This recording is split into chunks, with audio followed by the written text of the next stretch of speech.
আমরা কি কখনো ভেবে দেখেছি ভগবানের সাথে আমাদের প্রকৃত সম্পর্কটা আসলে কি? গোপাল বা পরমাত্মা আমাদের থেকে দূরে কেউ নন। গীতায় শ্রীকৃষ্ণ বলেছেন, তিনি প্রতিটি জীবের হৃদয়ে অবস্থান করেন। সহজভাবে বলতে গেলে আমাদের সম্পর্কটা হলো একটি অবিচ্ছেদ্য প্রেমের সম্পর্ক। তিনি যেমন আমাদের পিতা, মাতা, সখা এবং পরম গুরু, তেমনি আমরাও তারই অংশ। যেমন আগুনের একটি স্ফুলিঙ্গ আগুনেরই অংশ, তেমনি আমরাও সেই পরমেশ্বরের অংশ।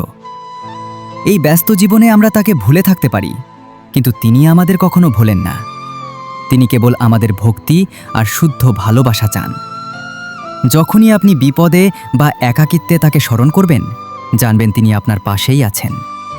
কারণ এই সম্পর্কটা আত্মার সাথে পরমাত্মার, যা চিরন্তন এবং শাশ্বত।